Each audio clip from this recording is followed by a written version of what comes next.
In the remote wilderness of the Caldera Mountains lies the story of an amusement park so dangerous, so deadly, that it's hard to believe it ever existed. Between 1981 and 1997, Ridge Falls Amusement Park claimed the lives of 6 people, injured hundreds more, and somehow remained open for nearly 2 decades. This isn't just a tale of thrill rides gone wrong. It's a story of neglect, chaos, and a park that should never have been allowed to exist. This is the true story of Ridge Falls, America's deadliest amusement park. It all began on a quiet morning in June of 1981. Entrepreneur Calvin Redgrave had a vision: transform his struggling ski lodge into a year-round attraction. His company, Summit Ventures Ltd., had already built a modest winter resort, but in the warmer months, business dried up. Redgrave's solution was simple: thrill rides. He started small: an alpine slide carved into the ski hill, a pair of basic water flumes, and a go-kart track. It wasn't much, and nothing about it felt professional. That's because it wasn't. Most of the park's attractions were built by welders, mechanics, and untrained laborers hired locally. In 1983, the name changed. Ridge Falls Amusement Park. A bold name, one that sounded like adventure, danger. And over the next 3 years, danger became its brand. By the mid-'80s, the park was drawing more than 1 million guests per year. But even as attendance soared, injuries were quietly mounting. Broken bones, head trauma. People left the park not just with souvenirs, but with scars. Let's talk about the Avalanche Run. It was the first ride ever built. 3,000 feet of winding concrete track set into the mountain. Riders sat on plastic sleds with hand-operated brakes that, more often than not, didn't work. Guests were swimsuits, no helmets, no protection. When the sleds derailed, which happened constantly, riders were flung into rocks, trees, or into each other. Over 2 years, the Avalanche Run caused 34 head injuries, 17 broken bones, and countless abrasions and concussions. And yet, the ride remained open. Then there were the nitro carts, gas-powered go-karts that looked tame at first glance. But park employees knew a trick. A sponge or piece of rubber could bypass the speed limiter. Suddenly, the carts could hit over 55 miles per hour. Crashes were frequent and brutal. In 1988, one cart flipped and burst into flames. The rider survived, but suffered third-degree burns. One of the most infamous rides was Hydro Loop, a fully enclosed water slide with an actual vertical loop at the end. Riders shot down a narrow tunnel and attempted to complete the loop upside down. If they didn't have enough momentum, they stalled, falling straight down inside the tube and slamming into the slide's interior walls. Broken jaws, dislocated shoulders, and spinal injuries were common. The ride operated for only a month before being quietly shut down. And yet somehow it was the wave pool that turned out to be the most lethal. Officially called the Wave Lagoon, guests knew it as the drowning pit. Massive, overcrowded, and completely unpredictable. At times, over 1,200 people packed into the water. When the waves hit, they surged toward the deep end, pulling swimmers into depths they didn't expect. Lifeguards, many still in high school, were performing up to 30 rescues a weekend. Not everyone made it out. A 15-year-old boy named Darren Miles drowned there. He was pulled out unconscious, never woke up.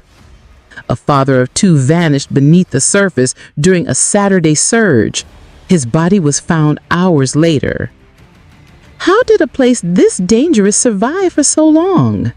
Because the owners believed in one twisted philosophy: you're in control.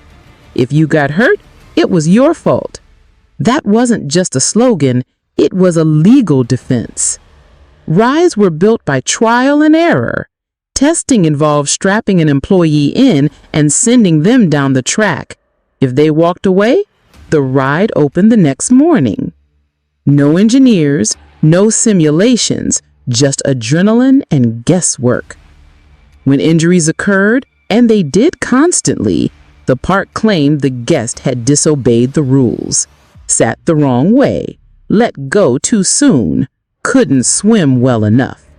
Responsibility was always pushed onto the people paying for their ticket. Over its lifespan, Ridge Falls was directly tied to 6 deaths.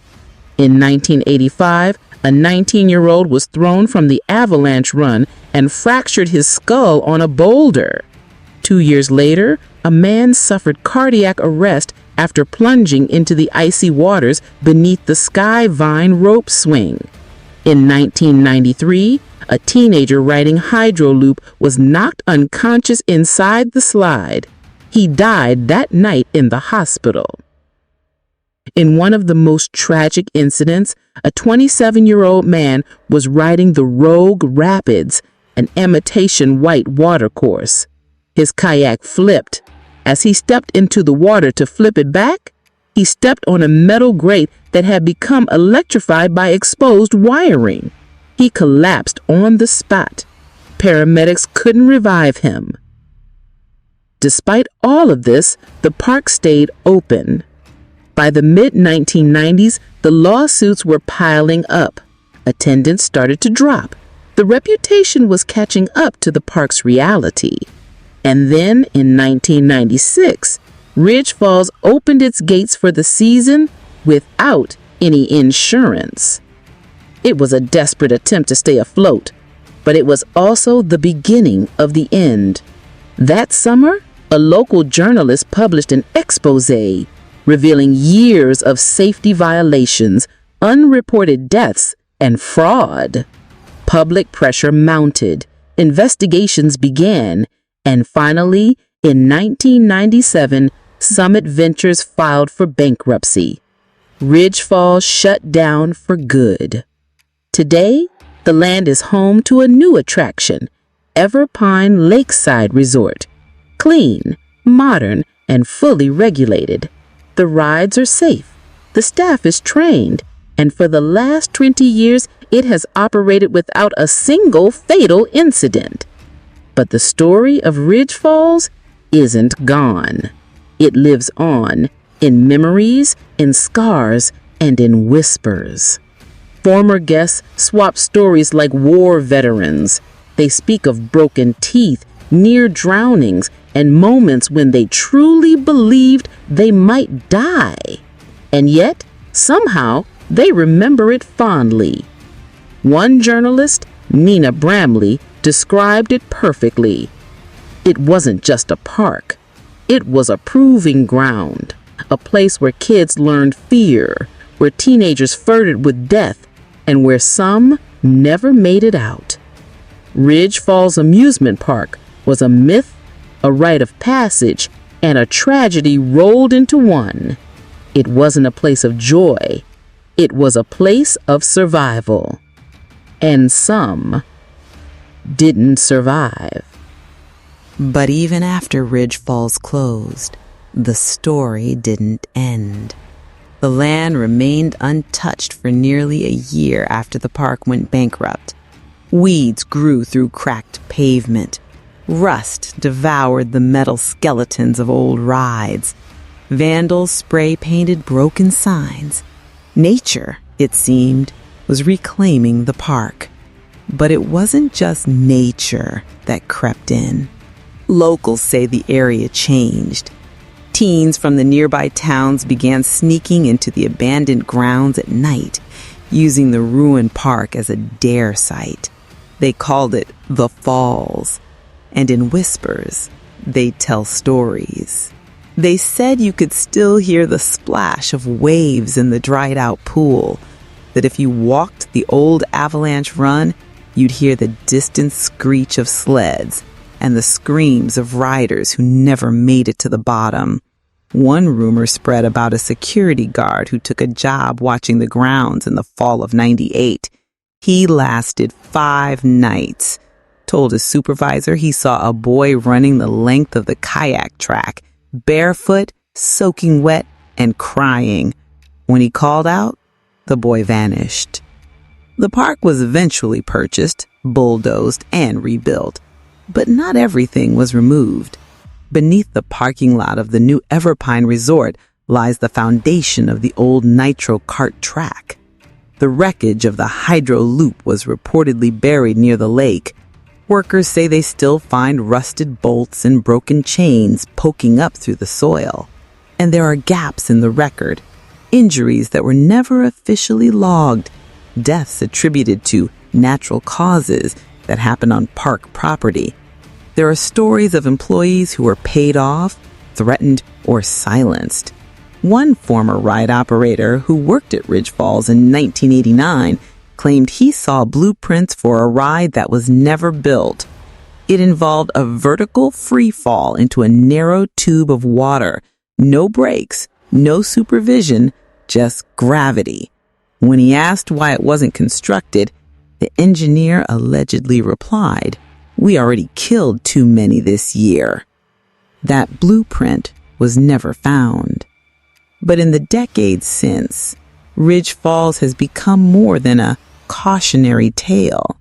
It's become an American legend, a reminder that sometimes we're willing to trade safety for fun, that behind every thrill, there's a risk, and that sometimes the danger doesn't end when the ride stops.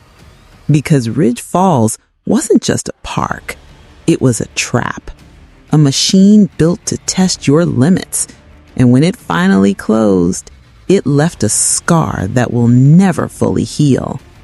And maybe, just maybe, it still waits somewhere in the woods of Caldera County.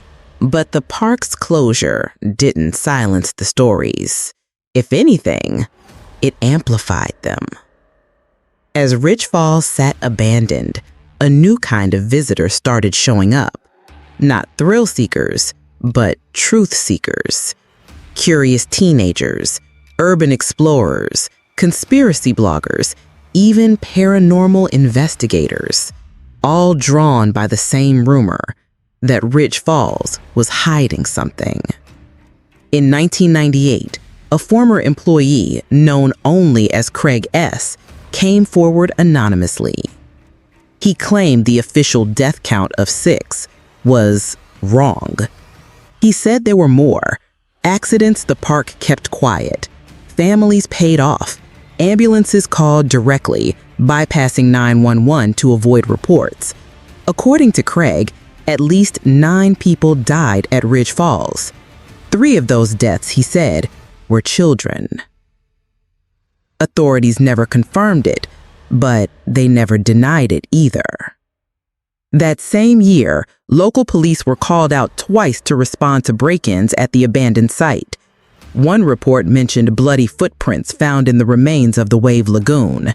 Another described 2 teens who were found unconscious inside the Avalanche Run tunnel. Both reportedly suffered mild hyperthermia and disorientation. They said they heard a ride operating, music playing, laughter in the distance. But no generators were running. The park was sealed off completely by 1999. Chain link fences, surveillance signs, warning labels. And yet, people still tried to get in. Everpine Resort opened the following year, in 2000. Clean, safe, sanitized. The new owners denied any connection to Ridge Falls in their brochures, but longtime locals knew better. The ground was the same. The lake was the same. In some places, you could still see parts of the original concrete beneath the walking trails. And then there were the interviews. Years later, when documentary crews began filming specials on Ridge Falls, survivors started speaking out. One woman, now in her 40s, recalled nearly drowning in the wave pool at age 13. She described the feeling of being pulled under, people climbing over her, the silence beneath the water. She said she never saw a lifeguard. She survived because a stranger yanked her up by her hair. Another man told a different story. He broke his femur on the Alpine run and laid on the side of the track for 20 minutes before anyone noticed. When he screamed in pain, an employee laughed and said, "You signed the waiver, dude." But not everyone was bitter. Some former guests still look back with awe. They say Ridge Falls was the last real park, that it taught you how to be tough, how to face danger, how to handle pain. To them, it was a rite of passage, a badge of honor, a place where the scars became stories. Still, that pride doesn't erase the truth. One investigative journalist, Ellis King, spent 4 years researching Ridge Falls. He dug through court documents, county records, hospital reports. What he found was chilling. At least 53 serious injuries per season, dozens of lawsuits, multiple complaints to state safety regulators that were never followed up on. But the most disturbing discovery, a fire. In 1984, a maintenance building near the park's mechanical workshop burned down. It was ruled accidental, but the timing was suspicious. It happened just days after 2 ride designers were set to testify in a lawsuit about faulty equipment. Their statements were never recorded. The original Hydroloop blueprints were lost in that fire. So were the maintenance logs for every ride from 1981 to 1983. What else was lost? No one knows. There's a myth that circulates online, one of Ridge Falls' darkest. It claims that somewhere deep in the woods behind the park, past the now raised go-kart track, there's an unmarked grave. That a child who drowned in 1986 was never officially buried because the family couldn't afford the costs.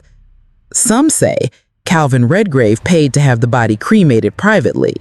Others believe it was buried on site to avoid investigation. Again, there's no proof, but people say if you walk through the woods near the old fence line, you'll hear splashing and sometimes crying. The story of Ridge Falls isn't just about lawsuits and broken bones.